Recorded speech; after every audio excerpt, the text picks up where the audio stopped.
Withdraw দেওয়ার জন্য প্রথমে আপনার পয়েন্টে ক্লিক করবেন, তারপর এখানে উইথড্র নাওতে ক্লিক করবেন। এখানে যেটাই লেখা থাকুক না কেন এই ঘরে একটা ক্লিক করবেন।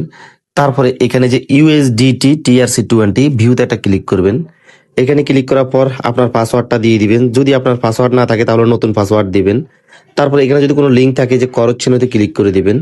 আমরা আপনাকে যে হোয়াটসঅ্যাপের লিঙ্কটা দিব সেই লিঙ্কটা এখানে পেস্ট করে দিবেন। ট্যাব দিয়ে ধরে যে পেজে ক্লিক করবেন, তারপর এটা লিঙ্ক চলে আসবে, তারপর সাবমিটে ক্লিক করবেন। এরপর চেক আউট আসবে, এখানে 5 সেকেন্ড অপেক্ষা করবেন। সেকেন্ড শেষ, এখানে যে চেক আউটে ক্লিক করে দিবেন। বাস আমাদের লিঙ্ক সাকসেস হয়ে গেছে। তারপর আমরা এখন উইথড্রতে ক্লিক করব।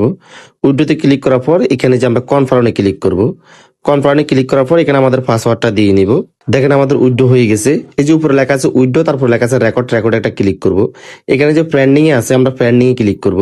পেন্ডিং ক্লিক করার পর এখানে একটা আমরা স্ক্রিনশট নিব।